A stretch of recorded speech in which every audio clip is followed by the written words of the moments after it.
welcome to the Cryptonaut podcast. I am Mark Storrs, and with me as always is Rob Morphy. Thank you all so very much for joining us. Christopher will be back with us soon. Woo! We all That's my excited. applause. We're all super excited. We're not really sure quite when, but he is definitely feeling better. He's not coughing as much, so he will be returning to us. In the meantime, though, I think it's appropriate to just take a moment here to recognize all the continued support that we've gotten from our listeners, both Patreon and non-Patreon. It's been a real weird couple of weeks and months for us, but it's been a lot to me personally. I think to us as a podcast, just to see so much support from everybody. It's so heartwarming. It's so cool. So from the bottom of our hearts, thank you all so very much for your continued support. Oh, hell yes. I mean, we literally, it's a family. It's not, I call you guys listeners because I guess it's the easiest appellation, but really, thank you so fucking much. You give us such joy with just the feedback, just the kind words. But when you even step up more, it's like literally, it makes the eyes water. So thank you so much for being literally the coolest G's in the nether sphere. And for all of just the moral and other support you offer, you are indeed the kitty's titties. Thank you.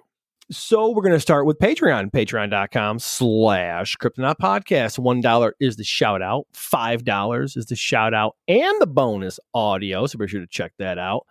I have mentioned it before that if you are not able to get all the Patreon episodes, just shoot me a message. I'm your tech support guy, Mark. I got a message this morning at like 5 in the morning, and I happen to be up, and I'm like, hey, I got 2 hours to kill before work, so I'm going to do this tech support thing. Banged it out in a couple of minutes. So when you send that message, it goes right to my phone, and I see that ding, and I answer that ding, and I'm there. I'm your guy. When you need me, I'm literally a message away.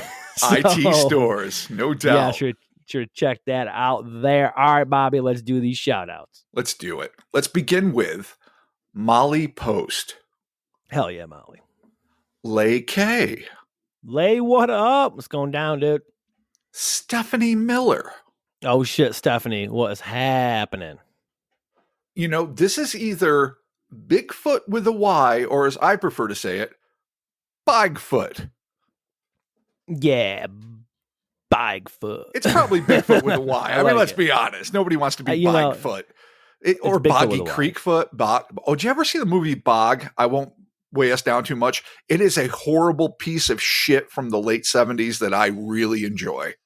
I will be sure to check that out. Moving on. Dear buddy, fellow podcaster and living legend, let's be honest, Rob Christofferson. Oh shit, Rob! What's going down from Our Strange Skies? Actually, Rob recently, I believe he put his show back up. So be sure to check that out. To great acclaim and fucking as it should be, because it's a fucking phenomenal podcast. And I don't know if we're dropping hints yet, but maybe some collabs in the future. Just saying. I read some stuff on Reddit. I'm just saying. I'm not here to confirm. I don't know. We'll see. I'm just saying when you read things on the internet about you just assume it's true. Yeah, there you go. Unless it's super grubby, in which case, fuck that. James Gross. Hell yeah, James. Speaking of super grubby, what up, James Gross? What's going down? Hey, come on. First off, let's not belittle a man's name. There was Jerry Gross who produced all of the fucking, these great low budget. He didn't really produce, but he distributed things like Children Shouldn't Play with Dead Things and Faces of Death. Yeah. What an apropos name. And you know what? Maybe he's part of that same fine lineage. I mean, I know a couple people actually with the last name Gross. They're all great people. Gross, an excellent clan of folk. And I celebrate James in his last name. Thank you so much for your contribution, James. Unlike the McGrubbies, which, well, better left unsaid. Well, Ryan Fisher. Hell yeah, Ryan Fisher. Andy. Yeah, Andy. Non-gender specific, non-last name to settle him or her down. Just fucking Andy, be about it. Thank you, Andy. It's free spirit right there. Matt McGlashan. Hell yeah, Matt. Thank you so much. Rounding it out, Jake Fox.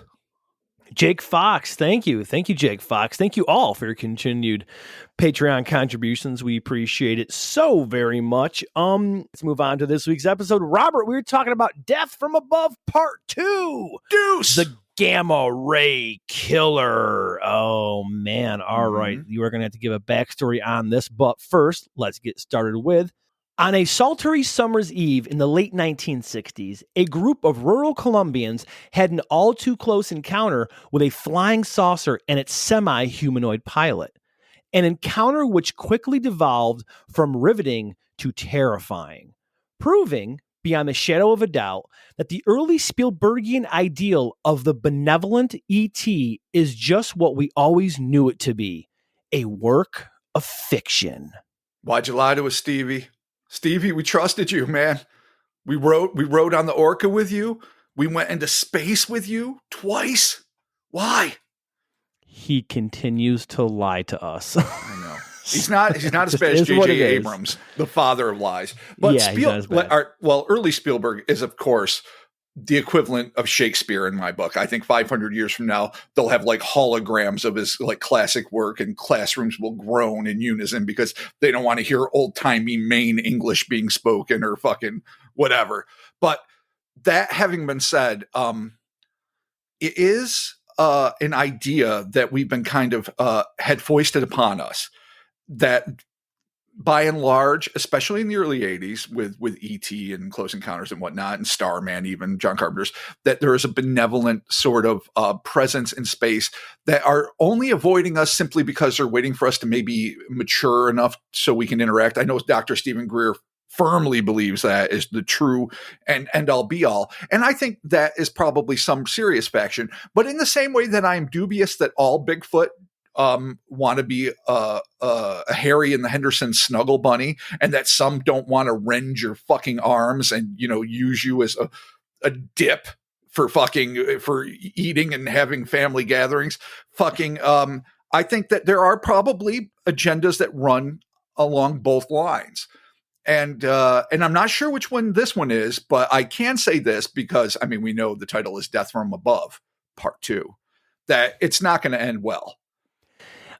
Nope, there's going to be death, and it will be coming from above. So, Robert, let's get started. In Death from Above, The Incredible Melting Man, we chronicled the ghastly death of João Prestes Filho, who, just hours after being struck by a beam from a brilliant UFO, was said to have all of his skin and flesh slough off until he was nothing more than an inexplicably animate pile of bones, bloody sinew, and pulpy tissue, until he finally, mercifully expired. While there can be no doubt that that incident was one of, if not the, most disturbing and grisly cases of a close encounter with a UFO on record, there are other contexts with craft of unknown origin that were nearly as ghastly and every bit as lethal. The second case in this startling series hails once again from South America, evidently a hotspot for homicidal UFO encounters during the 20th century. But while the first incident took place in a rustic Brazilian hovel in 1946, this episode transpired near a single-story 1930s colonial-style house located high in the Andes in the village of Anolaima, just 40 miles northwest of Bogota in the Tocarima region of Colombia in 1969. For many, the tumultuous, blistering hot summer of 69 will forever be known for 4 epochal events. The Apollo 11 moon landing, marking the first time human beings ever set foot on a celestial body other than the Earth. The Stonewall riots, which struck the first serious blow against the institutional oppression that had for far too long been levied against the United States LGBTQ community.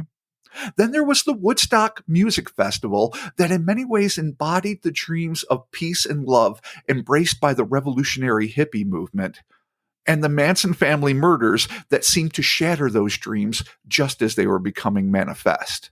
But for a group of families hoping to enjoy a quiet weekend at a picturesque estate located in the hilly, tree-shrouded, pre-cocaine cartel-ravaged Colombian countryside. And, you know, it's important to mention that. It was just weed back then. It was good old God-loving weed. There's no cocaine everywhere? God damn it. It was not the craziness that would transpire in the late 70s. All right. That Well, summer would be remembered for just two things: a bizarre visitor and a horrific tragedy. The fear-provoking incident began innocently enough at about 7:30 p.m. on July 4th, 1969, with a pair of schoolboys, 13-year-old Mauricio Gineco and 12-year-old Enrique Osorio, scanning the heavens for shooting stars in the yard beside the pastoral farmhouse owned by 54-year-old farmer and vigorous outdoorsman Aracesio Bermudez. In an article published in the Costa Rican newspaper La Teja on August 27, 2019, reporter Franklin Arroyo interviewed the then 64-year-old Mauricio, who described how, despite the remoteness of the locale, the children on the ranch were swept up in the zeitgeist of the space race, saying, quote, "The oldest children went out and were fascinated by the sunset and easily saw the stars, a magical show for them, especially when the Apollo 11 mission, with which man would reach the moon, was about to begin." So that just shows you just like literally how connected that event made the world. I mean, I know Americans take great pride in it, as they should, but in all fairness, it is like Neil Armstrong said, one small step for mankind. He didn't say it one small step for white American males, even though that might have been implied by that being the only fuckers up there. He literally made it bigger, and it was bigger because it was for humankind. And I love the fact that these kids in rural Colombia in the late 60s, who maybe have their parents read snippets of a newspaper to them weekly, maybe, are just as fascinated by the potentiality of human beings walking on the moon as the rest of us. I just love that kind of universal international bonding. yeah, it must have been a total game changer. I mean, I'm sure everyone would had the same excitement for it. And we have, now COVID. So there's not a lot of excitement about that. Dude, We're all pretty fucking bummed out. Be it but Elon Musk or whoever, there's gonna be the Mars. There's gonna be the Mars landing. it's gonna Let's happen. hope they don't end up dying the second they set foot, but still. Yes. Hope springs or bring eternal. COVID. Let's not bring COVID to Mars. Oh, people. let's not do keep that. Let's keep it here. Okay. It's fine. Mauricio would be the first to notice the bizarre yellowish red radiance as it rose above a nearby valley and streaked across the darkened sky from east to west. The understandably excited teen began yelling for the adults and other children who were inside the house to come out and see the strange light show, even going so far as to shout that they should come see the, quote, flying saucer. At first, the grown-ups ignored Mauricio's pleas, assuming that the youth likely misidentified a traditional aircraft or that he was, perhaps, indulging in a juvenile prank. The assumption that Mauricio might have seen an airplane is understandable, as the house was situated beneath a flight path that led to the Bogota airport. But as Mauricio's enthusiasm began to amplify, the folks within the house soon surrendered skepticism to curiosity and came outside to have a look for themselves. What they bore witness to would change all of their lives forever. The youthful observers, many of whom were cousins, who rushed outside included 11-year-old Marina Franco, 13-year-old Andres Franco, 10-year-old Rosita N., period, last name not given, 14-year-old German N., along with Mary Margaret Ortiz and Cecilia Ortiz. These children were followed by farmer Aracesio Bermudez, the owner of the property, as aforementioned, his sister Lucrezia, Rosa Ortiz, the rustic property's night watchman, Luis Carbajal, and his wife, Evlia, and their children. Most reports conclude that there were 13 witnesses in total at the Tocarima property that fatal eve. But according to an article published in Fate magazine by investigative journalist Alan Murdy in July of 2001, Aracesio's nephew, Gustavo Bermudez, claimed that there were actually 35 eyewitnesses on hand. Whichever number bears out, this represents a truly phenomenal mass sighting event. So, yeah, when you're going from 13 to 35, I mean, you definitely have eyewitnesses there. well, think about it this way. 13 is what, and we're going to get into like, the sources in a little bit, but the APRO bulletin that first published it, Coral Lorenzen's publication, and other sources were just about the 13 core people. But this dude, who in the early millennium, 2001, told a reporter that, oh no, actually there were 35 of us and it was on. You can take it one of two ways. Either a lot of people at the time did not want to be involved, even though they saw something, or kind of like in a way, and I know this is a bit of heresy, but in the way that there's been more Roswell witnesses every fucking year since it happened, that Right. maybe as it went on in this case gained fame as it did very much so locally and internationally. That suddenly everyone, every aunt, every third cousin was there and saw the thing that we're about to get into. Yeah, they were all there. They all like, no, I showed up. I was right there next to cousin number 7. I was right there. Totally saw it. And which understandable. They want to jump on the bandwagon or whatever. I totally get it. But for either way, sake, let's keep these numbers tight. 13 is a fuck ton. And that's the standard accepted number. So, we'll aim for that for lack of, more information. Sounds good. The assembled spectators, be they 13 or 35, immediately caught sight of the incredible object that had so excited Mauricio and watched it from a distance as it abruptly changed course and began hovering over the property at what they assumed to be a height of about 60 feet.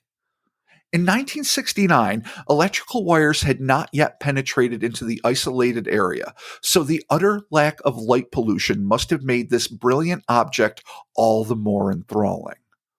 Full of the bravado of youth, Mauricio hit upon the idea of initiating contact with whomever or whatever was piloting the anomalous object, and to that end, he rushed inside to find the heavy-duty flashlight that was kept within the residence. Mauricio retrieved the flashlight, sprinted back toward the awestruck observers, and began flashing toward the aircraft in what was described by the July-August 1969 edition of the Aerial Phenomenon Research Organization, that is the APRO Bulletin, as a, quote, imitation of Morse code. He's pulling a John Keel. He's got his trusty flashlight. He's just pop, flashing it at it. Just doing it. It makes sense. Old school. Yeah, just, flash. I mean, I don't know Morse code. I don't think I have to because I have an Apple Watch, so I don't need it. But all right, you know what? That's a little elitist. I'm just saying. I mean, you literally have a cell phone from a drug dealer in 2001, and you held together with duct tape, literally duct tape. And I don't know Morse code either, but at least I'm not gloating about it. Just saying. But you don't need Morse code either. It's far beyond what you're right. Yeah, we really don't. And one day when we do need it, we won't know it. And we'll be so fucked. We will die. I'll be tapping out help, and I'm like, I don't even know what these taps do. And there you go. See, and then Chris is the only one that knows Morse code, and he's not here, so we're fucked. Oh my God, he knows Morse code? I'm sure he does. He's Chris. He knows everything. You're right. Fair enough. I don't even know why I doubted it. Although there's no record of the content of Mauricio's intended message, if indeed there was. I mean, it's imitation Morse code. Who the fuck knows?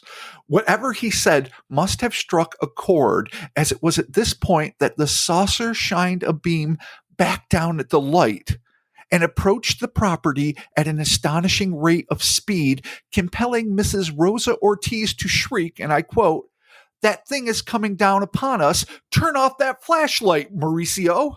No, not good, man. Ma's pissed. When Mrs. Ortiz is fucking riding your ass about the flashlight, you have fucked up. Well, to be fair, he called it down. This thing wasn't coming down until he started doing imitation Morse code. So, I don't want to side with the mom here and be like, come on, kid, get your shit together. But come on, kid, get your shit together. Yeah, no, in this case, Colombian Karen might be the fucking hero of the story. The Colombian Karen. Seconds before it would have been on top of the now mostly terrified group, the orbicular object came to a halt, hovering between a pair of tall trees at the base of a nearby knoll, approximately 150 feet away from the farmhouse and not far from an old plantation building. You kind of got to send that kid over there to check it out. Yeah, you called it down, man. This is your bag now. It's on dog. you, Mauricio. Sorry. You did this. Now you clean the mess up. I call this, as a father, I call this natural consequences. So wow. There you go. Parenting by Mark Storrs, the theory of natural consequences. Exactly. Oh, eat it, Darwin. For her part, Rosa had seen enough, and she ushered the smallest children back inside the house, while the rest of the group remained outside, simply staring, seemingly paralyzed with awe. The witnesses agreed that the ovoid object was approximately 4 to 6 feet in height and roughly the size of a small car, with a yellowish-orange glow and a brilliant, almost Saturn-like, quote-unquote, arc of light orbiting it. So what I can't help but to imagine here, Weird. and this is my generic pop culture upbringing, is something between Lord Nibbler's single pilot spaceship from Futurama and George Jetson's standard bullshit. So it's round, it's got a rim, but in this case, it's a detached rim, which is an arc of light that is rotating around said sphere. Mm-hmm. And we'll get into what else can be seen in a minute. But so basically what we have now is a glowing yellowish orange sphere with a Saturn-like ring of light that it seems to be oscillating around it. And I have to see it, of course, with great mid-'80s optical effects, like something, straight out of Big Trouble in Little China or Flash Gordon, because that's the best way to render something like this. Totally.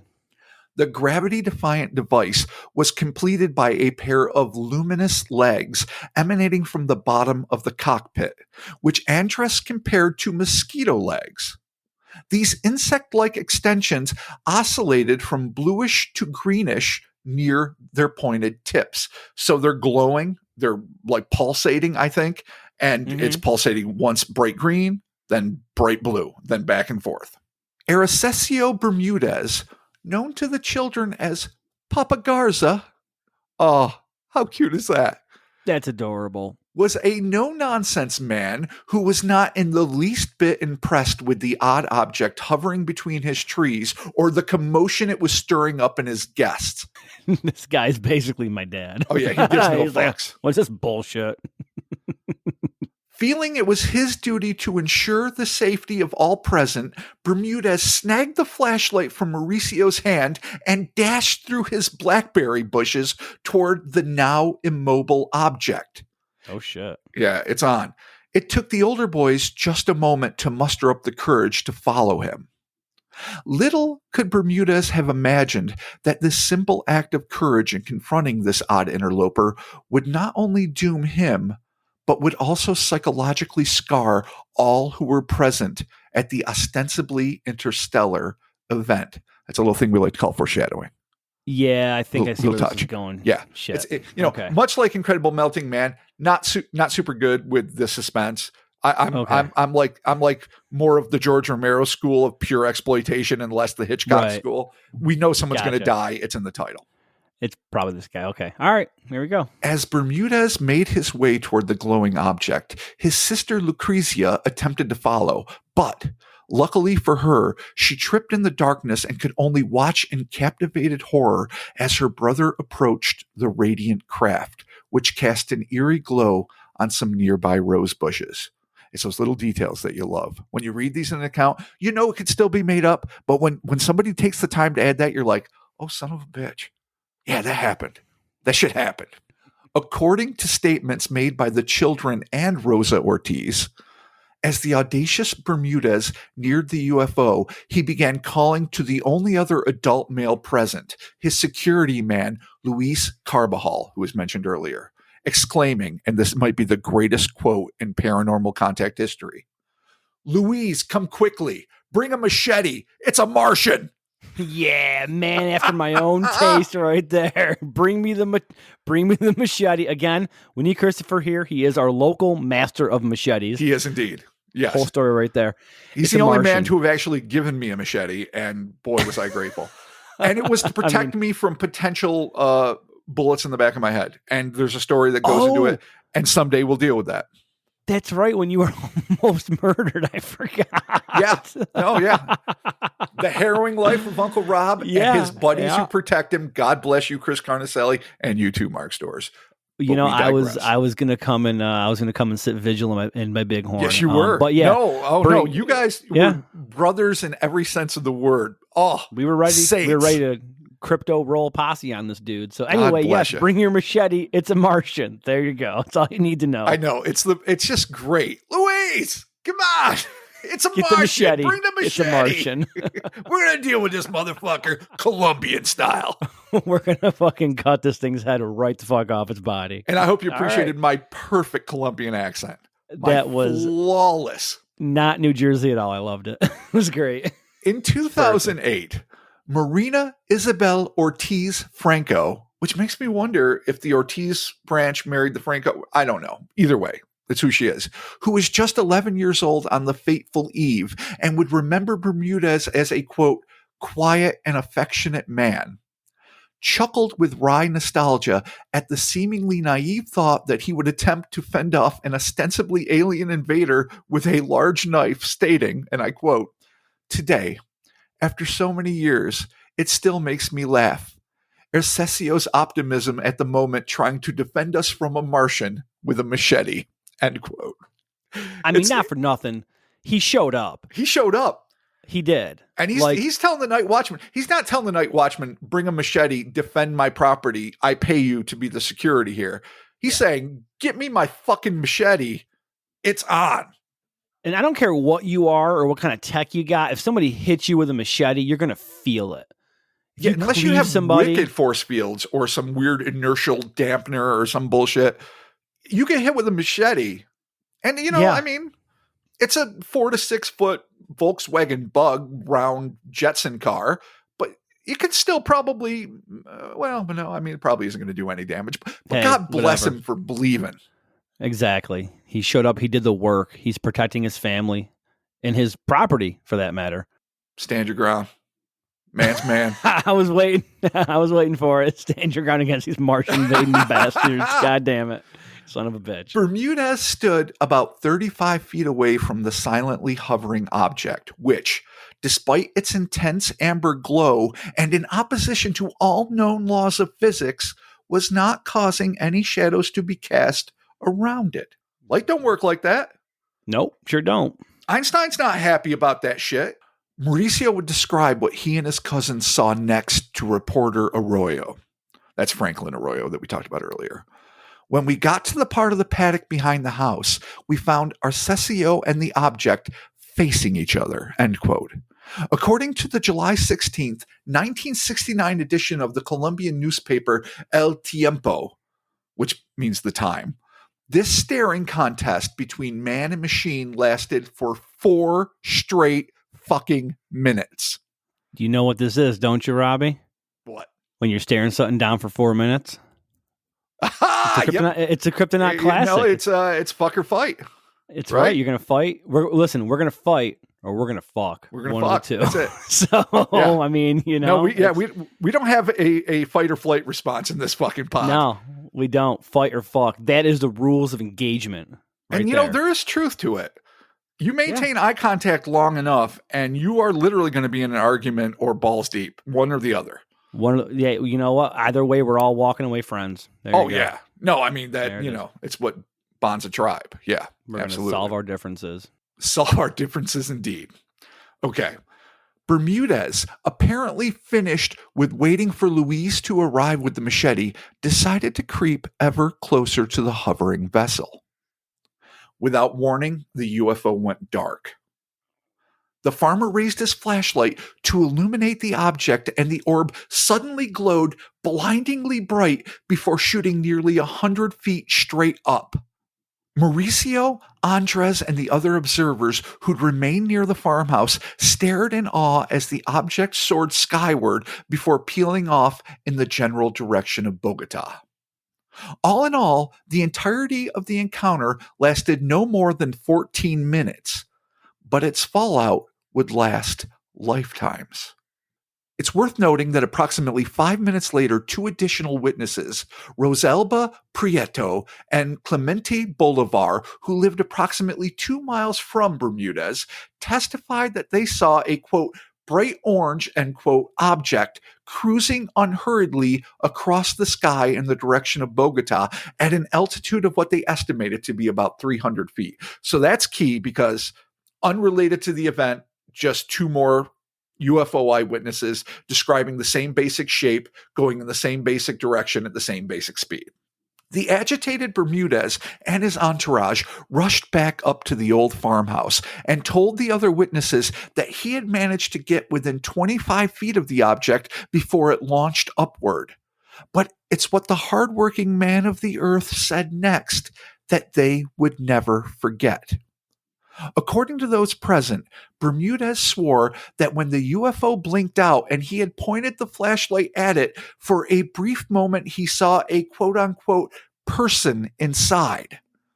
Bermudez described the upper half of this entity as resembling almost a cartoon version of an astronaut. But from the waist down, things got a little weirder, as the farmer insisted that instead of two typical legs, the creature's lower extremities resembled the shape of a luminous letter A. So that's it's standing odd. like at attention. The weird thing about this is, did he have a clear view of both top and bottom of this entity, or was there some sort of band in the middle? Well, we know there was the Saturn-like ring of light that was oscillating. So we have to assume that the image was broken up. So basically you see kind of and this whole thing was maybe about 3 feet tall, this being. So you see like a goofy ass astronaut from waist up. Okay. When you have that separation of the light spinning, the Saturn circle or whatever you want to call it, could this be something that the creature is sitting on? Could it be, right? God bless it, and I wish Chris was here for this, a pair of parachute pants? Because in 1969, you're not going to know what you're dealing with. But if somebody's wearing super loose pants and standing so that the crotch is crossways to their knees and maybe there's a slight indentation before the groin, you might perceive that as a letter A. MC Hammer had not happened, at least we forget giant balls. Yeah, no, 20 years until MC Hammer would hit the scene. Yeah, and if those testicles are large, you need room for them things, man. What are you going to do? So I'm saying there's a couple options for this luminous letter A. Reflective parachute pants might be one. And it's 3 foot tall. So yeah, there's that too. Come on, you're tiny, you got some weird pants, questionable genitalia. Where do I go with this? Everything's questionable in the genitalia department. Stranger still was the fact that the closer he got, the more frantically the being seemed to wave its arms in a manner which some have interpreted to be a gesture of goodwill, but which others consider to have been a warning for Bermudez to back away from the shimmering craft. Whatever the euphanaut's intentions may or may not have been, the net result of the landowner's interaction with the spheroidal object would be tragic. Needless to say, none of those who remained at the house slept very well that night. For some, the air was abuzz with excitement, while others, like Rosa Ortiz, succumbed to an abyss of dread. When dawn finally broke, things seemed to have settled back into routine, with the exception of the fact that the usually vigorous Bermudez did not wake up and greet the family, but remained locked in his room where his sister Lucrezia and Rosa Ortiz brought him food. At noon, Marina claimed that Bermudez finally emerged from seclusion. Remember, the 11-year-old Marina. But that he looked pale and was not acting like his usually high-spirited self. Stranger still, when Lucrezia hugged her brother, she found that her arm had fallen instantly asleep and would not feel normal for hours after. Whoa, that's weird. So that's just odd. That's where you start getting into sci-fi territory. And that's something I've never read about in any other paranormal or ufological or certainly cryptozoological event, where physical contact, there's static electricity. There's, if you come into contact with a craft, there's a chance that, an exhaust plate will blow like burn holes throughout your chest, or any number of things. But hugging a loved one who was, exposed to the radiance of a UFO, making your arm fall instantly asleep and it not waking up, some say for days afterwards. That's crazy. The following day, Bermudez did not leave his room at all, and his sister and the other adults were growing ever more concerned by his condition. They claimed that his temperature had dropped to a uniform 95 degrees Fahrenheit and that he was cold to the touch. Although the still lucid Bermudez claimed that he did not feel chilly at all, which reminds me of the João Prestisfilo whose face was fucking completely melting off, and Death from Above Part 1, who was like, what? No, nothing. I feel great. This is awesome. Good. Yeah, God, do I have a sunny, rosy complexion? Because I just feel like I'm bursting. That's your eyeballs Apart. falling off your face. Yeah, no your doubt. Eyeballs are gone. You have no more lips. Your lips are gone. So maybe one of the small token benefits of being killed by a UFO is that at least you don't feel the pain of it. Yeah, maybe. Maybe. Possibly. Nevertheless, their host was promptly bundled in blankets in an effort to raise his core temperature to no avail. Within days, the farmer's condition had worsened, and the now bedbound Bermudez was suffering from a near constant stream of black vomit and was dehydrating due to bouts of loose, blood-ridden stool. Oh, the worst stool possible. Yeah, it's some Jorg Buttergret type stuff. That's some nice. Der Todes King necromantic scummery. I mean, you feel bad, but you can't help but to be viscerally repulsed. It's disgusting. Yeah, it sucks.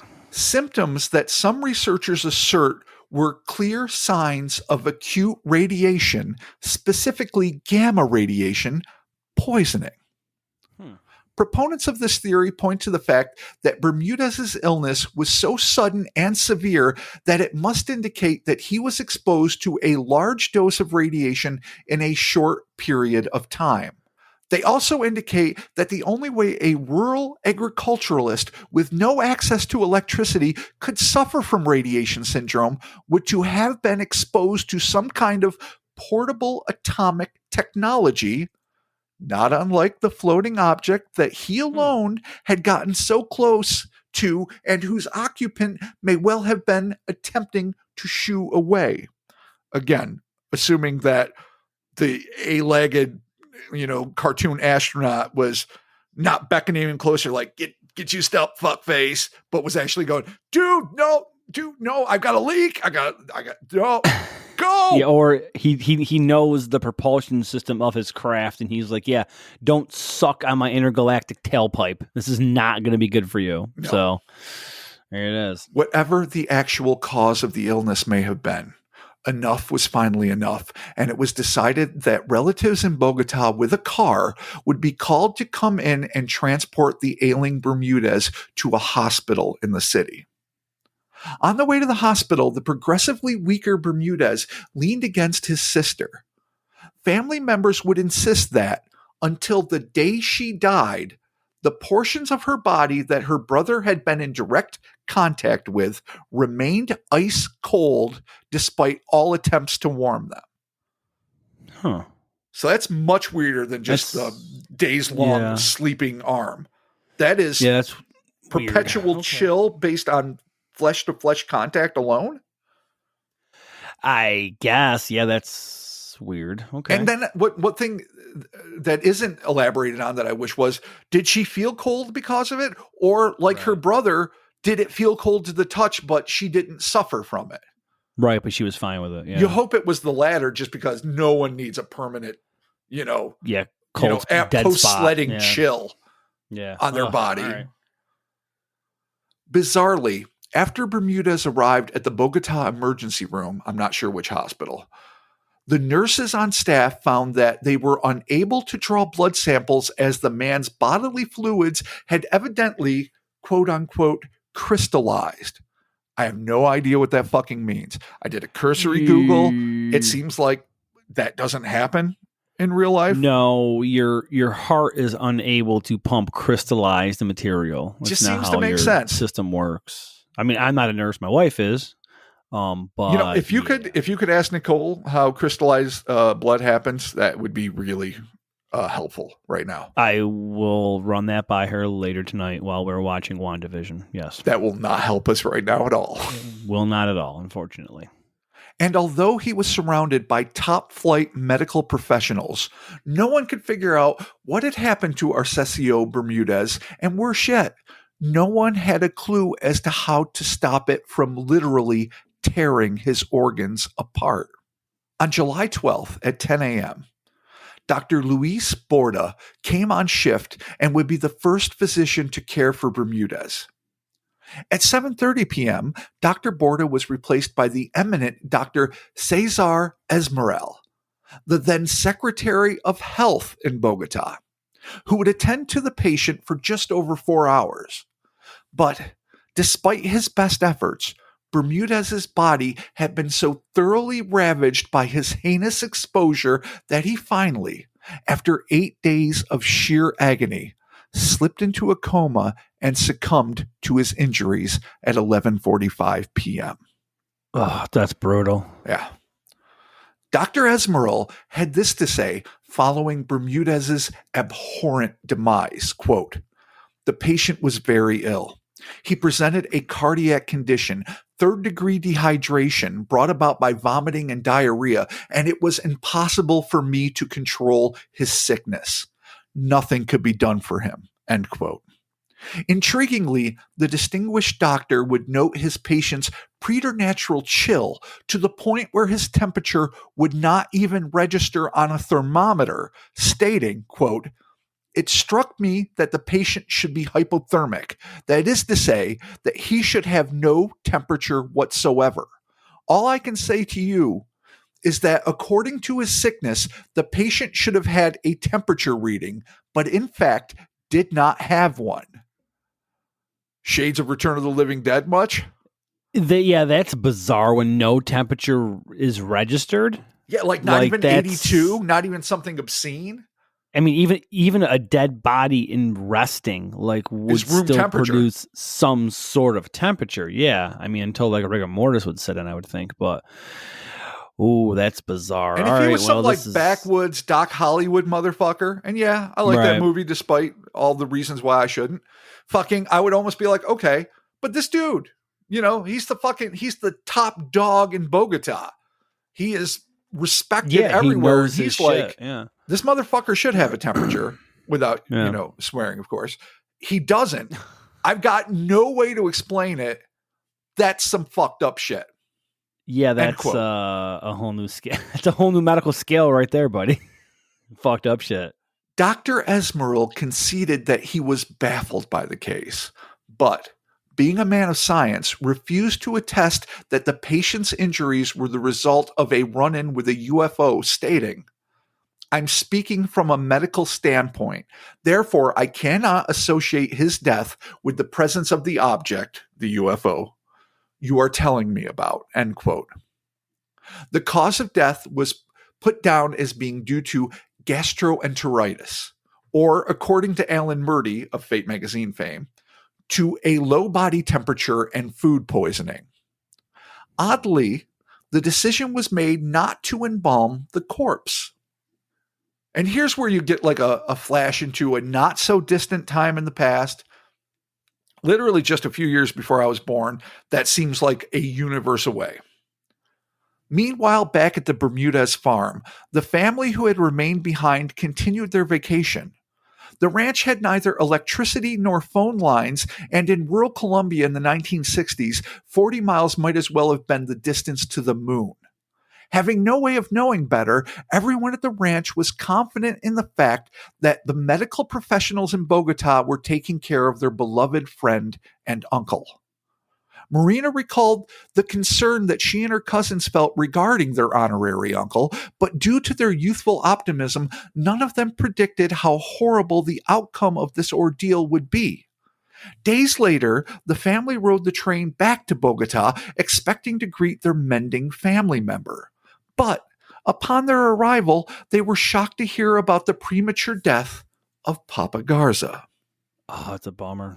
Tough for the kids, tough for everyone. You're just having a good time at his house. You're like, he got a little sick. There was a UFO. It's no big deal, but he's going to be fine. Everything's fine. We didn't hear anything. And then you go there to visit him and it's like, dun, dun, dun. Yeah. Oh, that sucks. I feel bad for those kids. Damn. Well, and obviously he died. Well, but, yeah. But you know what? Let's be honest. Dying is dying. Either it is the total oblivion of nothingness that atheism embraces, or it is a chance to transcend and or traverse the great chasm of unknown into another existence.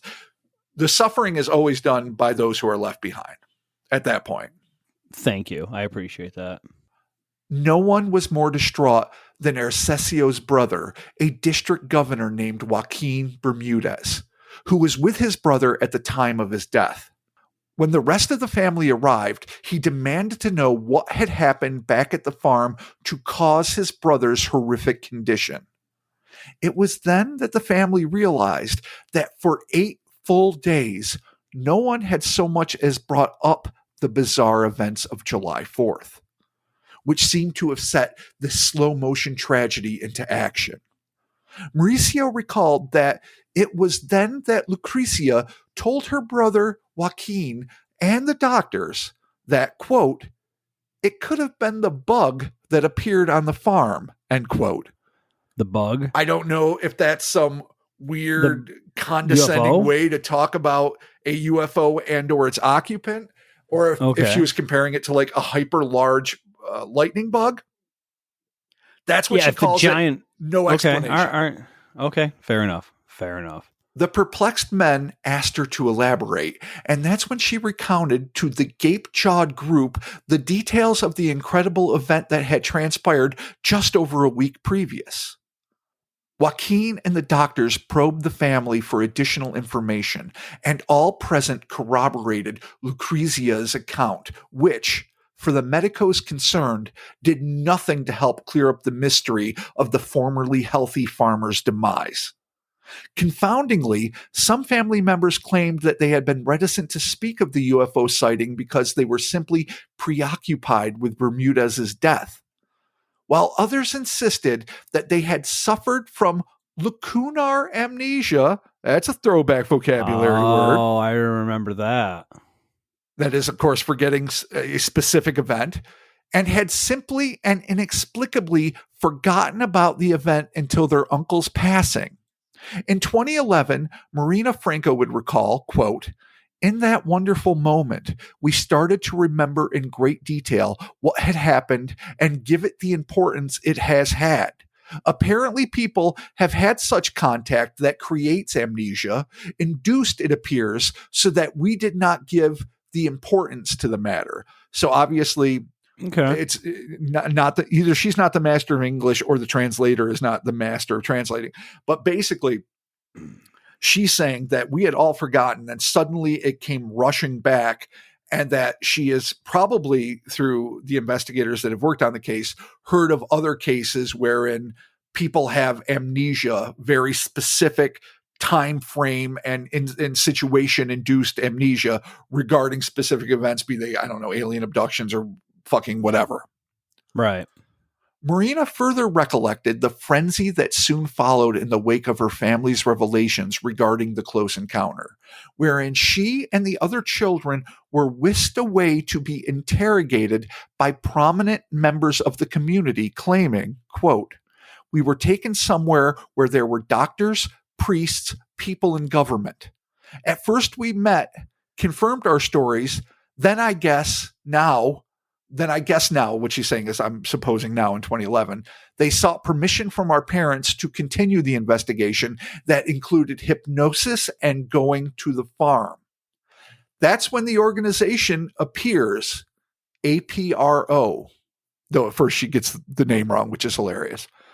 I remember that we were told that they were American researchers. So there's some weird like homeowners association with like doctors and priests and shit show up and they're like, oh, by the way, here's the APRO. Like, it's weird. In 1969, America was not exactly fucking cutting edge, but someplace in rural South America, it would be positively provincial in terms of its male-dominated bureaucracy. So the fact that a priest, some local men of stature, and the doctors that have been, treating Bermudez would come together to try to get to the bottom of it isn't necessarily shady, but seems to be pretty indicative of what would go down at that period. The worst homeowners association ever. Indeed, members of the Colombian branch of the APRO, including advocate John Simhan and field investigator Elias Nessim, did arrive on the scene just 4 days after the death of Bermudez on July 16th, 1969. Dr. Luis E. Martinez, professor at the National University of Colombia, was on hand to conduct hypnotic regression sessions with 4 of the children: Mauricio, Andres, Marina, and Enrique. Under the supervision of the APRO representatives and their parents, which is, I'm glad, the young witnesses confirmed their previous testimony and were asked to draw the object that they had all seen. These images, it turns out, and I sent you a bunch of them, or if I haven't, I will. They corresponded really well. So it's interesting. It almost looks like a less tacked out version of the Empire Strikes Back floating droid from Hoth. You know what I'm talking about, with shit hanging off of it and kind of an oval top. The Imperial probe droid? Exactly. That's Imagine the a one. really simplified Barbarella late 60s version of that. Sweet. Following the hypnosis session, the kids were taken back to their former uncle's farm, where they showed the investigators the place where the glowing orb had hovered. Technical readings, I don't know what the equipment was, but technical readings were taken at the site, and neighbors were also questioned in an effort to build evidence for this being a case of an alien encounter. The APRO had begun to endorse the theory that Bermudez had come too close to a non-terrestrial spacecraft and had inadvertently been exposed to a lethal dose of gamma radiation. In order to confirm their hypothesis, the ufologists requested permission to exhume the body in order to run the requisite tests. The family steadfastly refused this request. In their opinion, Papa Garza had endured enough indignities, and he should be allowed to rest in peace. Understandable. That's fair. Fair. Once the press got wind of this so-called killer UFO case, the story spread like wildfire through international papers and fucking TV shows, and the families involved were suddenly hounded by press and curiosity seekers alike, a situation that was only exacerbated by the appearance the kids made on Gloria Valencia de Catano's nationally syndicated television program. So again, you're sort of bringing it on yourself, but I still don't say that just because you're willing to go public with something, that means that you're being deceitful. So I'm just going to tread that line arbitrarily at this point. All right. Newspapers and radio shows were also infatuated with the horrible mystery of this evidently extraterrestrial assassin and the man it had, intentionally or not, murdered.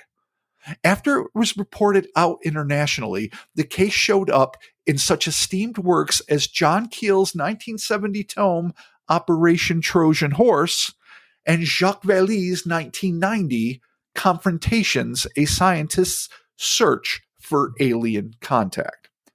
So it was making the rounds, hardcore. The mystery of what killed Arcesio Bermudez may well have remained interred with his bones, never to be thought of again, except for the fact that in Colombia, ordinary graves are exhumed after 4 years, after which decomposed remains may be stored in an ossuary or burial box, while the law instructs that undecomposed remains be cremated for sanitary reasons. That's a weird law. It is a weird law. It must have to do with space. I didn't get into the minutia of it. I don't know why it's a law. I assume that maybe cemeteries were getting overbuilt up. Yeah. But there has to be a reason. But this law plays into this story. Okay. So it was that 6 years after his death, instead of the requisite 4, in 1975, Bermudez's family members returned to his grave in order to fulfill their lawful responsibility and filial duty to place the remains in an ossuary. But they discovered, much to their horror, that although the coffin was intact, the body of their loved one was nowhere to be found. Oh, shit. We got a grave robbing situation here. Grave robbers from outer space, buddy. Oh, just like shit. Edwin predicted 10 short years before. The Misfits said it. There it is. 16 at this point. Rumors ran rampant through Analima that the body had been confiscated by members of NASA, while others insisted, I swear to fucking God, that it had been absconded by some sinister cabal of French ufologists. Like a lot of his family members think, we think the French took it. Because You know. so if it's not NASA, it's the French. Yeah, it just makes sense. Now, granted, Vallée was a prominent. I mean, he would, within a decade, be immortalized by great director Francois Truffaut and Close Encounters. But I don't know why the French are being blamed. I think if they're trying to pin this on my boy Jacques Vallée, that's rude for one. Oh yeah, that's hurtful. In ufology, that's rude and uncalled for. He's fucking peachable. No, he is. Yeah. I witnessed him on Joe Rogan. It was glorious. Yeah, no doubt. One of the best interviews ever. He's phenomenal. Do you think he'd deign to talk to us? We're gonna have to talk about that if we have the balls to go that far. Just gonna be me going like, "Hey Jacques, remember that time you wrote that book, the Magonia that I like a lot." Yeah, I'm not even gonna do the whole passport. Just be like Magonia. Just me tripping over my words like, "Hey Jacques, remember that time you're in the documentary? Will you stamp my passport too?" Yeah, exactly. It's a whole Saturday Night Live skit with me and Jacques Vallée. There you go. Yeah, I think we should really do it though, because I've pretty much read all of his work, and he's brilliant. And yes, he is definitely. So NASA and the French apparently took the body. Yes, or the French. Okay. I think there was a ufologist who was of French origin who turned out to be not who he said he was.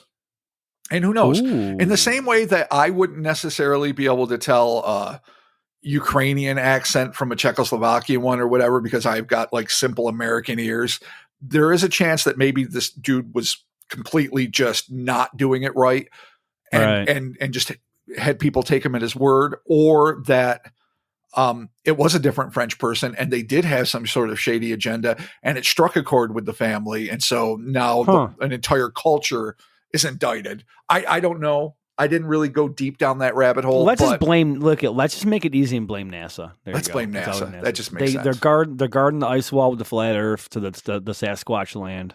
There you go. Well, it's not over yet, because most, however, surmised that it might well have been the ET come back to clean up the carnage it had left behind and remove all traces of evidence that might have remained in the body of Bermudez.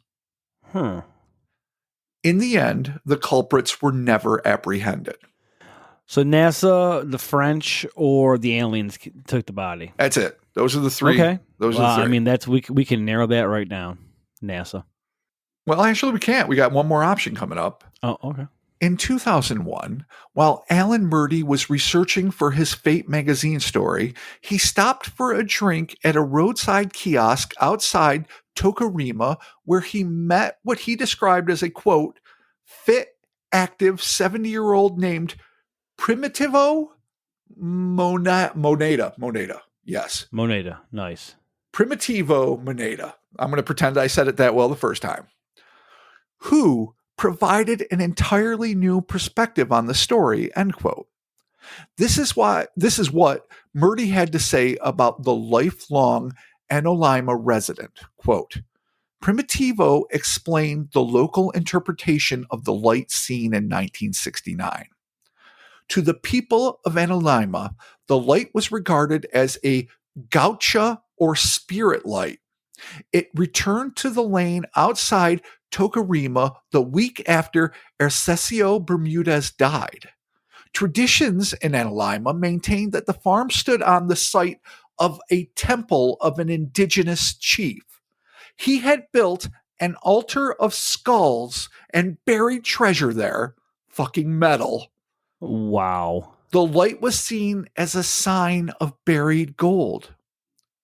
Once the Bermudez family had moved out in 1969, I don't blame them for not staying, Primitivo and other locals moved in and had begun searching for the treasure. Unfortunately, only a few coins turned up despite days of digging and tunneling, which had undermined and damaged the building, end quote. Not good. Not good. So you're digging under the house. You should be digging under the two trees for one thing. But that's a fascinating twist. Like, that's interesting. We have our Brazilian buddy who we've been talking to forever, and he and I have been almost collaborating on a book of Brazilian folklore, and I know Brazilian and Colombian folklore are not identical, but I am fascinated by how many light beings there are. I mean, America's got Marfa lights, and there's, will-o'-the-wisps throughout European culture. But the idea that that these lights have been seen forever, and the first instinct for locals is to say they are a supernatural intelligence that is pointing its way toward gold under, of course, an altar of skulls, which is just fucking amazeballs. So I love that. And then there's part of me that wants to get my guy Tsoukalos on and be like, but are you just in a cultural context misinterpreting ancient aliens? Or is it that fucking the 21st century mindset of the Jacques Vallée types and the APRO investigators who went down there to impose an extraterrestrial framework on what is essentially indigenous paranatural phenomenon? So if by guy Tsoukalos you mean Giorgio Tsoukalos, yes, you would be correct. Fuck a duck. I see his face, his squinty little eyes, his chubby cherub cheeks, his fucking ungodly hair. I fucking know, and yet I will always call him fucking... I think I confuse him with Guy Fieri. I think they're basically the same guy. I think they're like at greasy diners talking about fucking abductions and fucking Von Daniken and fucking bacon at the same time. Dude, you got the mayor of Flavortown confused with the fucking ancient aliens. But they both have spiky hair. Maybe not phenomenal facial hair. They look completely different. Their eyes are each a little squinty. No, they could be brothers. They could be Guy adopted Fieri's brothers. Guy Fieri's hair is not anywhere near Tsoukalos'. No, I will say this, the grandeur of Tsoukalos, yes, is that would better. be a phenomenal show. Fucking Giorgio and Guy Fieri fucking together on the road, just like, welcome to Flavortown. Exactly. And it's all aliens. Diners, haunted houses. Oh my dives, God, fucking, I don't even know what else. Fucking landing sites. Oh my God, you would totally watch it. America wants that. America is so horny for those two to get together and eat and fucking talk shit and fucking paranormal their way across Midwest America. Oh my God, Flavortown! Oh, here we got to pitch that baby. show immediately. All right, we've already done it. I would not watch it, but I can see why. Love it. Oh God, no, I would loathe it. But that's not the point. The point is, all right, Guy Tsoukalos. That's the fucking point. Guy Tsoukalos. The paranormal perspective duly noted. One fact that is often missed in the retelling of this tragic tale was reported in the September-October 1969 edition of the APRO Bulletin, which was titled UFO Returns to Colombian Farmhouse.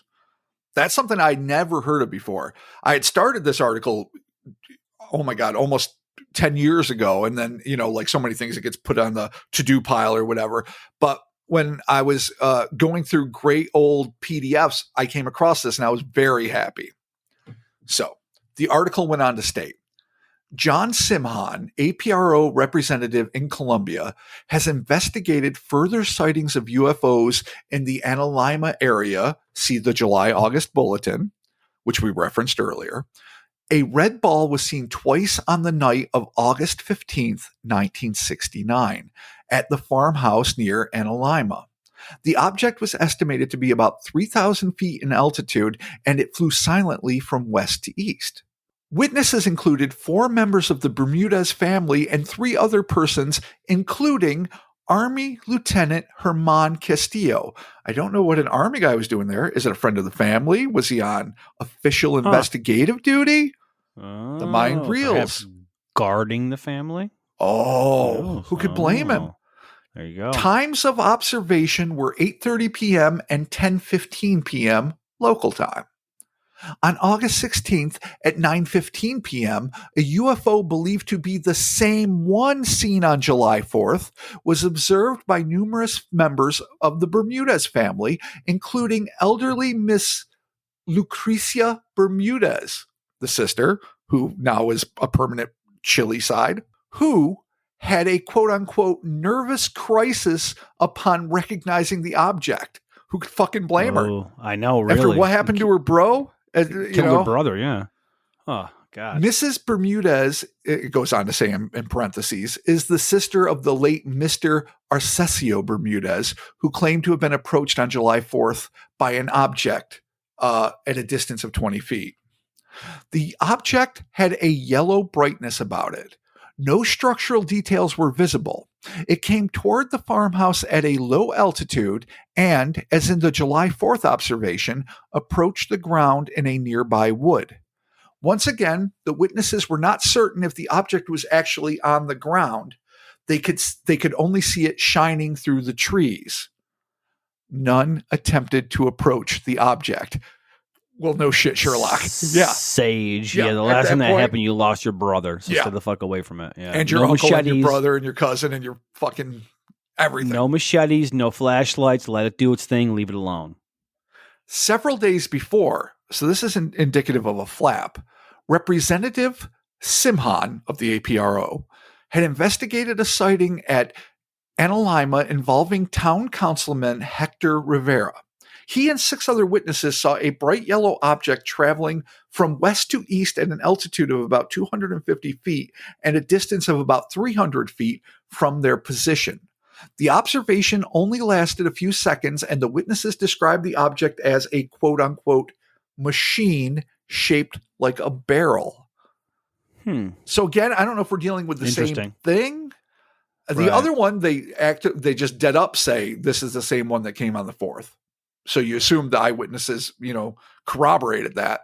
But that is interesting. If it's slightly different, and is it coming back, and what the fuck is going on? This sighting took place at 8:30 p.m. on August 2nd.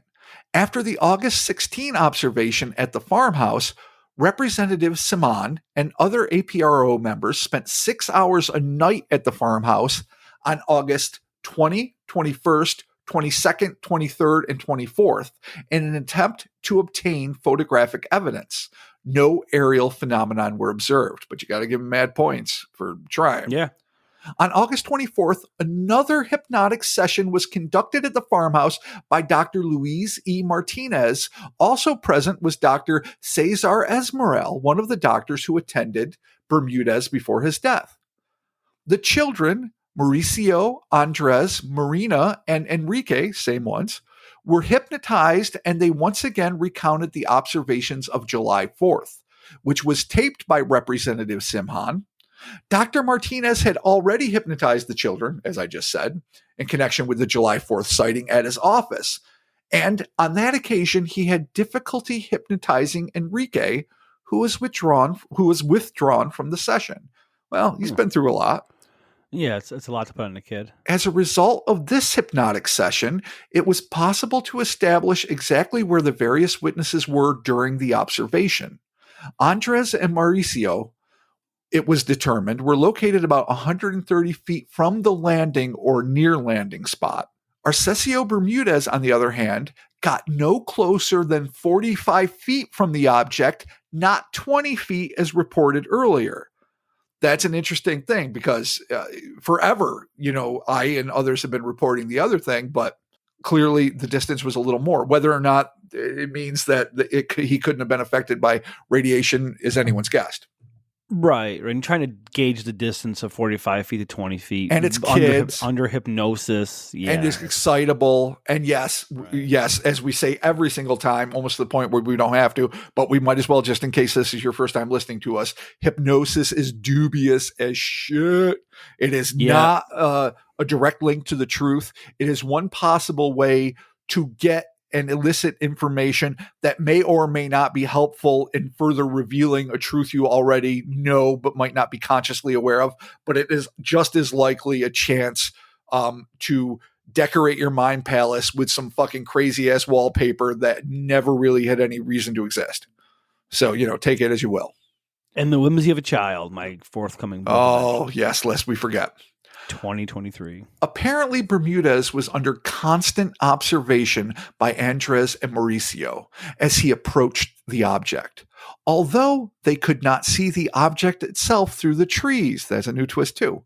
When the object flew off, which was observed by both Bermudez and the witnesses at the farmhouse. It flew over Andres and Mauricio at an altitude of 150 feet. So they did see something, but unlike Bermudez himself, who claimed to have seen the cartoon astronaut with the A-frame, legs, they wouldn't have seen that because they didn't have access to that vantage, but they actually did see the object as it went down and took off. So an intriguing thing to note. Meanwhile, further investigation by APRO Colombia has not been able to determine if the cause of death of Arcesio Bermudez was due to radiation effects. An autopsy is not possible as Bermudez, as aforementioned, was not embalmed before burial. Dr. Luis Borda, who signed Bermudez's death certificate, now regrets that he did not conduct further tests while the patient was still alive or soon after his death. Bermudez's medical record, according to Dr. Borda, shows that he was a healthy man and had not suffered from gastroenteritis, the supposed cause of death, previously. So it's interesting to note that Borda, after the fact, is like, shit, maybe I should have ran that test. Yeah, he dropped the ball a little bit. Yeah. Well, considering the circumstances, his patient comes in and the guy's literally falling apart from the inside out. So, it's easy to play vomits, blood shit. It's easy to play, Monday morning quarterback with that one, but I'm sure the doctor did what was best for him. God bless you. I don't know about that. I mean, I think certainly I think he was probably doing his best to save his life, but do I think he did due diligence after the fact? Probably not. Now, the controversy and the whole hoopla didn't start until the family arrived and Joaquin was like, the fuck happened? And then they talked about the UFO for the first time in 8 days. Yeah, I'm assuming that this doctor had no clue. He just gets a patient with these symptoms and he's like, okay, first thing is, alleviate these or figure out what the hell is going on. I'm sure he had no clue about aliens and possible radiation. So you're right. It's probably a good faith protest that like, well, shit, had I known that this was going to become an internationally controversial and certainly nationally infamous case, I would have worked a little harder. All right, so we're almost done here, so we can break this down. And I love the fact that I came across this. Like I say, it clarifies a few things. And if nothing else, what we like to do is lay out the facts as best we can and then dig in. So, the Colombian Institute of Nuclear Affairs, what a great title, examined Bermudez's clothes and watch for APRO Colombia, but found no evidence of radiation. As already pointed out by Dr. Benjamin Sawyer, this must be in a different article, APRO consultant in medicine, Bermudez may have suffered from a lethal dose of some kind of radiation, but there is no proof that this occurred. In the end, what we are left with is just as baffling an enigma as we started with, but there's absolutely no proof that this occurred, end quote. In the end, we are left with just as baffling an enigma as we started with. But whether the brilliant sphere-enclosed creature was an intelligent being hailing from another world, or was the uncanny spiritual manifestation of gold itself, whatever the fuck dude was talking about, at the end of the day, we must not forget that the true toll of this mystery is not our lack of knowledge, but the loss of a much beloved life. Oh, man, there it is. Death from Above Part 2, the Gamma Ray Killer. So there's a lot here to unpack. Oh, yeah. But, I mean, sort of like Travis Walton in a way, but Travis Walton obviously survived. I'm kind of leaning towards that this it's not a kind of situation, but it appears apparent, if it is to be believed, that this individual was damaged by a UFO. Now, in Travis Walton's case, he apparently was in some form damaged, but then they had repaired him and they, dropped him back off in the middle of nowhere. But whatever, that's a whole other podcast that we'll get into someday. Well, yeah, this definitely. Person, unfortunately, just bore the brunt of either getting too close to it, whether it's a matter of a propulsion system or just whatever it emanates off of it, if it is in fact radiation. yeah, the guy just took it and without, unfortunately, condom just ate free it. in 23. He got he hit ate hard. It sucks. Yeah. I mean, with what a bummer. non-consensual radiation. Dude, what a fucking bummer. Just trying to like, give me the machete. There's a Martian. The next thing you know, then boom, you're hit with. Now, let's also preface this too, that we know zero about radiation, gamma. I know what it did to the Hulk clearly, but we don't know shit about radiation or any of this. No, and I want to also give a shout out to one of our listeners, Feisty Gale. What up? Hell yeah. We know nothing. So I don't know what radiation or gamma rays do to people, but whatever this guy was suffering from, they do definitely this. Exactly. This sounds like it could be, from my limited knowledge of this, he could have suffered some form of just exposure to something that poisoned the shit out of him. Yeah, and I just can't melted his body. So let's just tackle this one part. Obviously, we're fucking morons. Done. Clearly. B. These symptoms, the black vomit, the bloody stool, these are very common in radiation exposure. I know this because I Googled it and I'm an expert like everyone else. But basically, but whether or not they are specific to gamma radiation, why indeed Simhan and other people associated with the APRO thought specifically gamma radiation, I have no fucking idea. But what I can say is it is sort of reminiscent of the what's it called? The Crash Landrum incident. You remember the women coming back from like bingo or whatever in Texas back in the early 80s, I think 1980, with one of their grandson, and the diamond-shaped UFO was sitting above the road in front of them with flames spewing out the bottom. And the women both got radiation poisoning and mercifully didn't die, at least quickly. But eventually the government actually paid for at least one of their, maybe both of their medical treatment. All right. That notwithstanding, it does remind me of this. And, I remember watching Silkwood as a kid and fucking, being terrified of being terrified of radiation in general. And so, yes, his symptoms can be gastroenteritis, can be something involved with like what Mundi suggested, food poisoning, but might also have something to do with radiation poisoning. And I think there is a little bit of a leap of assumption just simply because he was near an object that was propelled by some unknown, maybe electromagnetic, maybe radioactive force that could do things that aircraft simply should not be able to do, especially of that size with no aerodynamic elements on it. And then add that to the fact that even though this is a very little reported part of the phenomenon, that this creature that he was approaching with his sweet parachute pants and doofy astronaut helmet was like, the fuck away, dude. Get the fuck, no! Presumably trying to save his life. It makes it easy for us to fall into the hole that it is radiation poisoning. And that is how it's been portrayed. And of course, Gamma Ray Killer is a fun name, and that's why I went with it. Also, sweet metal band, that notwithstanding. So, Gamma Ray. In reality, we really have nothing to base that on. It might not be death from above at all. It might be really weird close encounter. 54-year-old Colombian farmer who did not have any outward health issues, had secretly been fighting, cancer or some other really debilitating ailment, and it manifested itself around the same time, and he died soon after. That's not as thrilling. It's not as exciting, but that might well be what the fuck happened. It could. So if we're going to go into the assumption that this guy just got too close to the UFO and, this creature with his, sweet pants or whatever was like, no, don't get too close. Unfortunately, Travis Walton was put back together and saved. This guy, not so much. Well, I mean, if he got abducted, who knows what might have happened? But maybe they would have fixed him and he would have been, all okay in the end. So unfortunately, though, as you mentioned, there are other stories that kind of tie into this where people do get close to craft or do get near a craft, and all of a sudden they develop some weird, radiation poisoning symptoms. So if that is the case, man, that sucks. Oh, it does suck. Let's just put it out there like shit. So, I mean, there is some other elements to the story here. Obviously, it was heavily investigated.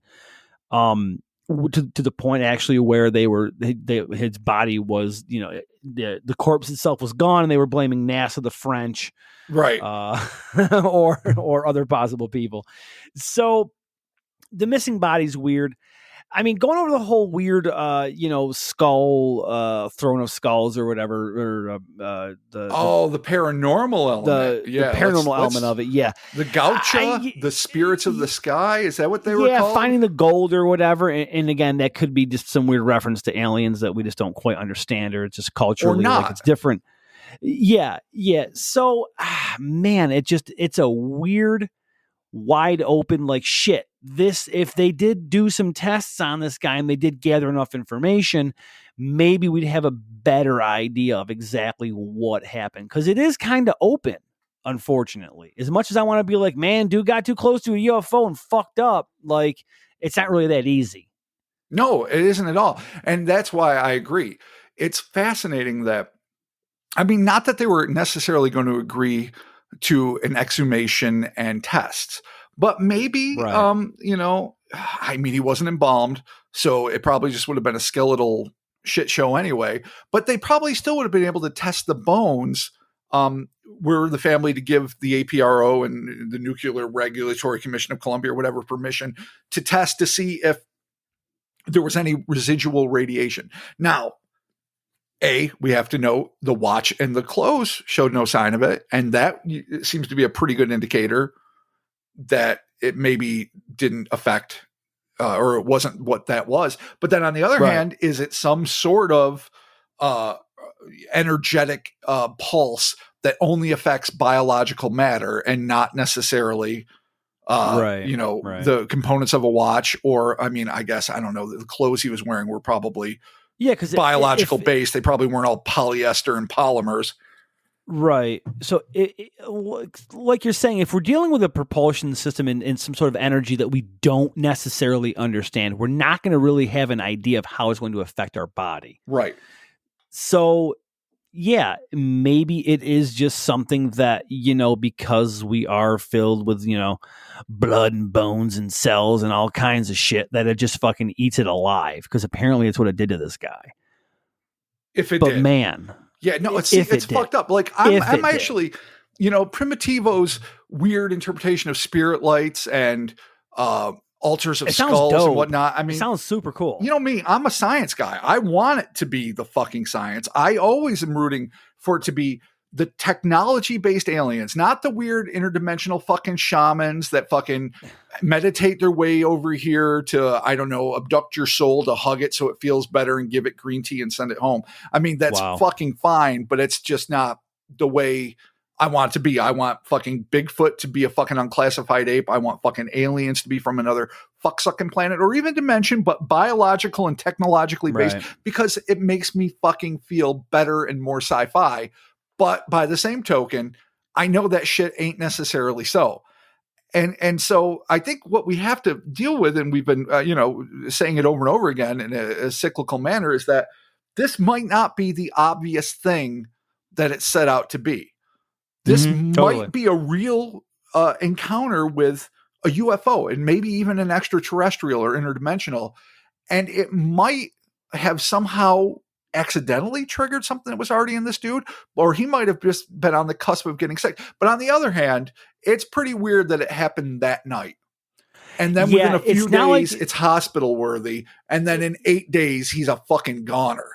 There was no slow buildup. Like, I mean, it's kind of weird that like this happens to the guy, and obviously the family kind of like forgets about it, because that's also real weird. Yeah, like if you see like a UFO, all of a sudden you're like, "Oh God, my knee hurts." You're gonna be like, "That UFO fucked up my knee." Like, totally. I would assume you would just you would bring the two together. Like you would say like, "Oh yeah, our uncle's super sick or whatever," but oh yeah, no, he's been fine except for that time that he got close to a UFO. Like, I mean, maybe they wouldn't think about it in that context. But Marina, it's easy for me to say that now, but at the time, maybe not. Was like completely about the idea that, I mean, she said it was literally wonderful that suddenly these memories got triggered. Now, granted, she was 11 at the time. Other people, and maybe, now here's the thing, maybe the adults felt the same way. Maybe they just weren't engaged with it. And then after, Papa Garza dies, they're like, oh, fuck. maybe this weird thing had something to do with it. The bug, as Lucrezia calls it, the big old lightning bug fucking around by the old plantation, that triggered some shit. And maybe they rationalized after the fact, oh, we just didn't want to think about it because we were too worried about his health. But it happened that way. But the guileless child, who might also have the whimsy of a child, which is deceit, but might just be that genuine guileless honesty that sometimes children manifest too, was like, we just didn't think about it. And then suddenly it all came rushing back. Now, I don't know. I really don't know how to interpret it. Part of me wants to go with the paranormal element of it was like lacunar amnesia. It was suppressed. You weren't supposed to think about it. And then suddenly, Aunt Lucretia triggers it, and then it spirals out of control with everyone involved. And suddenly everyone's remembering who's guilty. And then there's part of me that's like, it's a little kid who got distracted, and she's 11 and she's having fun playing in the creek, fucking around, hide and seek, and just wasn't thinking about it. And, Uncle Bermudez is going to be all right. Then suddenly when he's not, you just remember, oh, maybe that weird light. And she was one of the 11-year-old kids. I don't know if it's one of the ones Rosa brought in, but I think she was older. I think Rosa Ortiz only brought in the littlest kids and the most vulnerable. I think she was one of the ones that didn't follow Arcesio through the blueberry patch or blackberry patch, but was still outside the farmhouse watching it. At least that's how I interpret it. Thank God no one else got near it. Oh, can you imagine if it had been a kid? Dude, we wouldn't even have done the story. It would have been too much. He kind of took a bullet here. Like, he kind of took a bullet, honestly. Yeah, let's fucking give Arcesio fucking mad props. Oh, he took that for flashlight. Sure. He ran balls out. He could have avoided that stuff, but you know what? People were getting freaked out on his land. It was a good goddamn summer vacation day. I don't even know if it was summer in Colombia. I don't know how seasons work in the Southern Hemisphere. But let's, for the sake of argument, it was July 4th. It was fucking summer. People were there for vacation. Everyone's having fun. It's a goddamn cookout. And this fucksucker from the cosmos decides to come down and shit on their parade of America's independence, which has nothing to do with Colombia. Fuck you, dude. I was going to say this. I think if Christopher was here, he would definitely classify this as a failed ground display, but we are not in America. No. So I don't think that they're celebrating our independence over there. But they were celebrating, and they didn't need this shit. And I love the fact that when the folks at his house were getting intimidated, he did not hesitate to run balls deep up into that situation and be like, "No, the fuck are you doing?" And indeed, I mean, it's a 4-minute, Sergio Leone standoff where he just stares at it and it stares at him. Then he walks forward. Then the lights go off. Then he looks and he sees wiggle worm astronaut with the A-frame parachute pants going the fuck away. And suddenly it just explodes up. And maybe it was that bright flash before it shot skyward and then ended up flying towards Bogota that actually sent out, at least through, whatever limited range it had, be it fucking 45 feet or 20, and got, Arcesio, and mercifully not the kids, Mauricio and Andres, who were 130 feet away. So, I mean, it's fascinating, but here's the thing. I feel like, I didn't dupe anyone. We've been brutally honest and we've told all the things. This really might not be a death from above.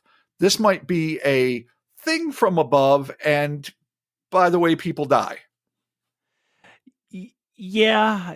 I'm kind of tying the two together, though. It just seems like it's too much of a coincidence to say he got this close to the craft and literally melted from the inside out. Yeah, no, you're right. There's something to be said for that. Unfortunately, again, if he did have some whatever disease ravaging his body, it seems like that it's wicked coincidence. It's awfully fucking coincidental that he sees this thing, it's near, and then all of a sudden, boom, it hits him that hard.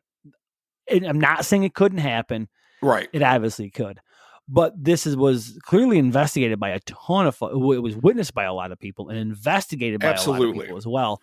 So let's go full paranormal then, because, I think we've more than given the devil his due with rational. Even being paranormal, like, I don't know, like why would it, whatever this light being entity with the, Temple of Skulls and Rivers of Blood or whatever it has, I don't. Again, like, did he break some oath? Did they the break blood the curse oath of the Aztec? Yeah, like what did he do Maya. that all of a sudden? I don't know what's happening there. It's probably Maya. What happened that all of a sudden this thing showed up and just nuked him? Like he was. Well, too what close happened to was gold? Mauricio fucking flashed the flashlight at it and brought it down. That's why you can't trust the old gods. They just Colombia, they're so Colombia fucking Karen, pissy. fucking Rosa Ortiz was absolutely right. The fuck are you doing, Mauricio? You're gonna bring that shit down on us. God. All right. Well, So maybe things he did. we can't fucking explain. Hugging dude makes your arm fall asleep for 3 fucking days, give or take. Totally weird. Totally weird. Dude leaning against you gives you a permanent, say, left side chill. I don't know which side it was actually on, that lasts for the remaining decades or at least years of your life. And everyone knows it and everyone feels it. And everyone's like, oh my God, Aunt Lucrezia, you're fucking freezing. And it's like, that's where my alien infused brother leaned upon me once. I'm an excellent sister. And then you got to deal with that shit. Which sounds all environmental. It sounds like something that you were touching this guy and something happened. Like OSHA needs to be involved with this immediately, or at least the EPA. Like this crap. At least the EPA at bare bones is fucking leaking something horrible. Yeah, you better call the DEC because there's been a definite watershed violation with this for sure. Definitely, like 100%. All right. Well, I mean, honestly, man, where I'm at with this is that this guy unfortunately just fell victim to getting too close to a UFO. Unfortunately, let's throw another thing in there. Yes, I agree. There was a UFO and he seemed to get too close, and it does seem to have affected him. And I'm not necessarily going for the full supernatural, even though I know UFOs are just as paranormal as spells. But you know how I separate the two. Paranormal and occult is fucking supernatural. The other side is scientifically ufological. But all of that aside, going back to the Cash Landrum affair of 1980 or thereabouts, where the government actually got sued and had to pay.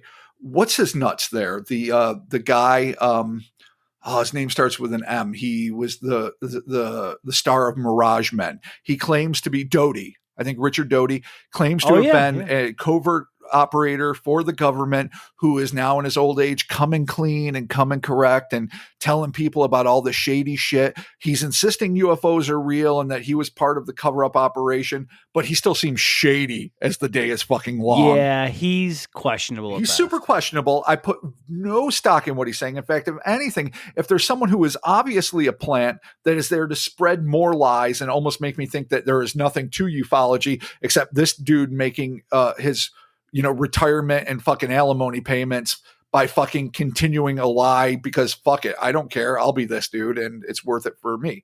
So that having been said, for all my dubiousness about Richard Doty, what he did say in terms of the Cash Landrum affair, and I think it was in one of Greer's documentaries, it was in some documentary, was that it was a genuine alien recovery vehicle that they could not figure out how to initiate its propulsion system, so they attached a nuclear engine to it and were experimenting and trying to make it work, which is why it actually spewed flames and why it needed like 17 helicopters to escort it away from the 3 eyewitnesses who were radiation poisoned while their fucking car burned. And like I say, these women actually got paid from the government. So I don't know. I doubt they're alive anymore, but it's maybe one of these days we will do it, because usually we like to do things that involve creatures of some sort. But this might be a UFO case worth doing. And he says it was a genuine UFO from an alien world, but we retrofitted it with an atomic engine to try to make it fucking work. Maybe this is a military experiment, because it seems like most UFOs, like, yes, you brought up and rightfully so, the whole Travis conundrum where a UFO seemed to physically injure this guy. They took him up, fixed him, not at all in the horrifying way Fire in the Sky portrayed it, and sent him home. Granted, fucked up, scarred, his family and friends terrified, his best friends all the more terrified because they were going to be fucking arraigned for murder. But it seemed like the aliens were doing their best to do right by him. If It is a retrofitted piece of either American or possibly even Colombian or some Russian, even, who knows, technology, where it is a UFO. It is a dude, and maybe not to go all Todd Browning, but maybe the only one you can fit in there is an amputee, and he can work the levers with his hands. So that's why he's dressed in a normal environmental astronaut suit from the top up, and there's some weird A-frame beneath him that's just to hold it up. And he knows that this thing is radioactive as fuck, and he's having problems with it, and he's set down, and this random dude's coming close, and he is trying to fucking be like, dude, no, don't, please. This is fucked. This is a bad piece of government property that's going way awry. Oh shit. I know he got it. And then he dies. Maybe it's along that same line.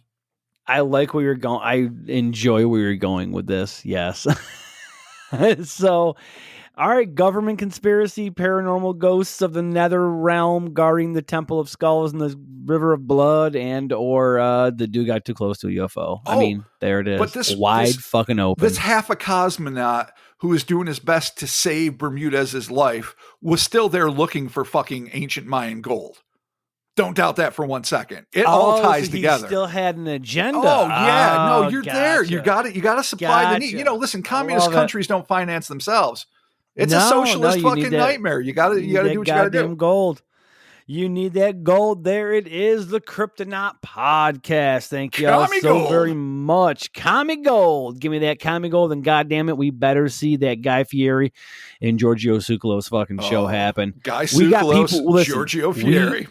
Robert, I don't want to drop names, but we know people in the biz. We do. We have not talked to them in many a decade, but let's pitch We've talked to them more recently than that, but yeah. Well, okay, but I'm talking about producers and whatnot. Okay? Right. Let's pitch this show. Yeah. Me and you become executive producers, because Chris will have none of the shit. He won't do it. Absolutely but not.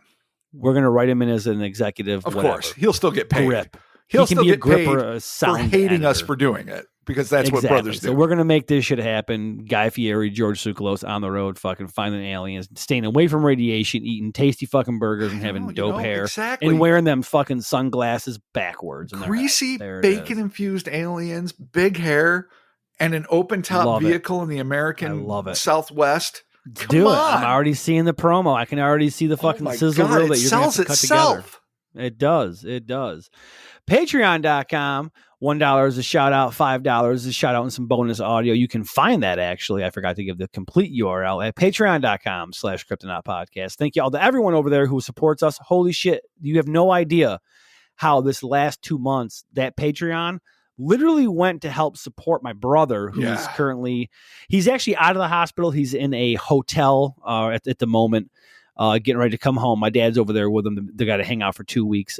But because of your Patreon contributions, we were able to give a huge donation to my brother's GoFundMe at cancertiger.com. And so he's going to be home soon. So, and also too, with Christopher being out of work and being hit with COVID so hard, obviously the Patreon money that goes to him is going to help him live and, survive and do his shit. And for my Patreon, I actually got a really big fucking gas and electric bill that I was like, thank God I got Patreon, because this fucking bill is enormous. So that's where your money's going. I don't know what Rob's doing with all his cash over there. He's probably amassing books and all kinds of, CDs and different things to impress women with. So we'll see. Wow. No, I am doing none of the above. I am financing some really good projects. Let's just leave it at that. Nice. Some noble works. Thank you all for your continued Patreon contributions. It honestly, I'm all joking aside, it really, these last couple of months, it's crazy having that extra income really fucking saved us. So we appreciate that. Hellerspace.com. Get yourself some t-shirts. If those t-shirts come fucked up, you let me know. You shoot me a message on Twitter, Instagram, Facebook. You email me, cryptonautpodcast@gmail.com. We will get your order fixed. Everything so far has been okay. I haven't got any more fucked up orders, so that's good. There's sales going on all the time. Hit that shit up. The Instas and the Twitters and the Facebooks. We're there. We're doing it. You're there. You're doing it. Let's all fucking hang out and do it together. It's fucking dope. Discord is available on the Patreon. It's the Facebook fan page. Best. Check that shit out. Yes. You know what? I'm going to go there after this. I'm going to go visit the Discord because I have not been there in a while. Say hi to folks. There you go. And maybe I'll jump in there with you too. So well, let's I do hope that. you do. There it is. Thank you all so very much Yeah, for you joining guys us. are the best. And we will be talking with you soon. Oh, I cannot wait for Chris to fucking parent us back into cohesion. We're trying. We our are so hardest. goddamn sloppy without our guiding light. I know. Our it North happens. Star, our It Lode happens. Star. He is. He really is. God damn it. He honestly is. Yeah, he can't be fucking around with life anymore because we need him too much. No, hopefully he will be back soon, and we'll be talking to you soon.